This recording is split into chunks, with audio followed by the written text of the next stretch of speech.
have to control yourself!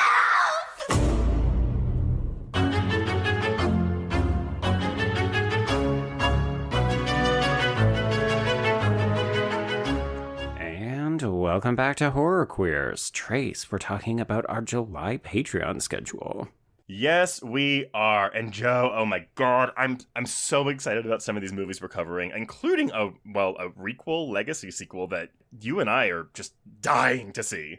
Truly that, yes. But we're going to start at the bottom. So Yes. folks, like we did in June, we're just going to take you on a quick stroll through what we're going to cover for the month, beginning at the lowest tier. And sometimes this is where we slot in a little television show. So Trace, considering it's the final season, aka part B, of Squid Game on Netflix, we just had to go back and see how everything wraps up. Yes, and I'm just going to say right now that when we covered season 2, I was like, wouldn't it be great if season 3 came out in the summer? And I believe you said, dude, no, Yeah. December. I fully thought they were going to make us wait a whole fucking year, and here we are barely 6 months later. So I'm very excited that we're getting this as quick as we are. Me too.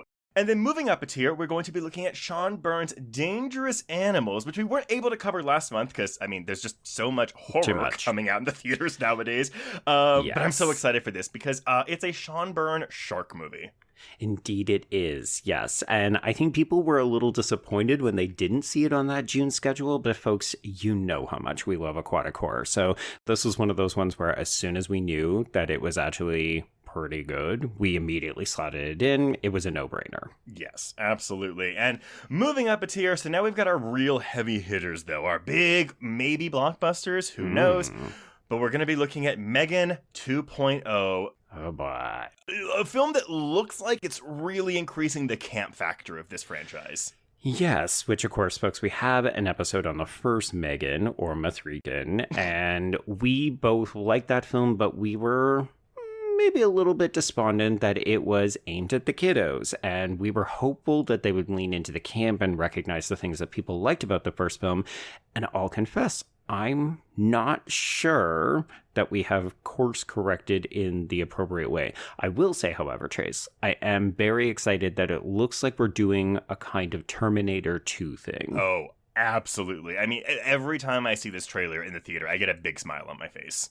If nothing else, I do think it'll just be fun. Whether it's good fun or can't be bad fun, who can say? But yeah, it's going to be a wild ride. I think it's going to be more fun than the first movie just because it's not playing it as straight. Okay, you know what?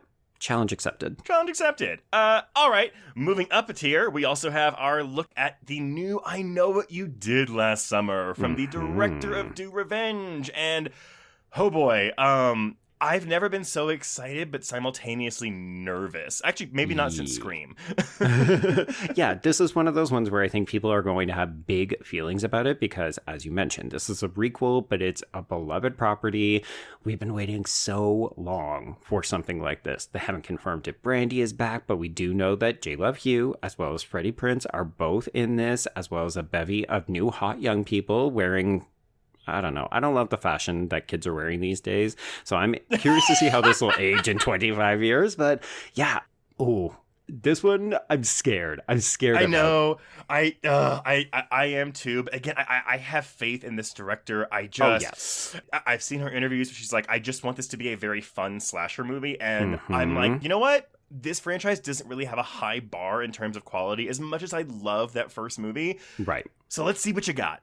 Indeed. And you and I both clocked that Helen Shivers chase sequence homage. So honestly, all you got to do is kind of play to the greatest hits, and I think we're probably going to all be satisfied. Pretty much, yes. Now, of course, if Brandy is a fucking post-credits tease, that's going to really piss me off. But oh boy, I need my Brandy in there, and I need her to have something to do. We shall see. Yes. Okay. Moving up a tier, we have our audio commentary on 1995's Species for its 30th anniversary. Yes, I covered this with Gina and Jen on White Ladies in Crisis, I want to say a year or two ago. This is not a good movie, but it is a hella entertaining film, if only because so much of it is very, very dumb 90s shtick. So I think you and I are going to have a ton of fun revisiting this, maybe imbibing a little bit and just having a good old time. Amen to that. And just a reminder, everyone, even though we are not adding new content to our highest tier, the requel tier this month, we do still have that bank of 7 episodes as we did episodic coverage on Season 2 of The Last of Us. So if you missed out on that, if you're just catching up on the show, please go listen to our thoughts on that. And slight tease, we may have new content to add to this tier in the coming months. Yeah, folks, just keep an eye on the calendar and think to yourselves, what could be coming out in the near future that merits individual episode-by-episode coverage?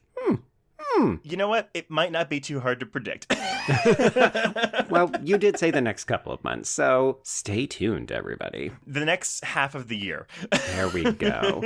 But yes, so that is where we are headed in July. As you can tell, we're pretty darn excited about some of this. It feels like, as you mentioned, these are big titles, and we're very excited to see what horror is delivering at the halfway point of the year. Oh, boy. But yeah, everyone, so if you want to find all this, it's always in the same place. Just go to patreon.com/horrorqueers, look at all of our tiers, see which one seems the best for you, and subscribe.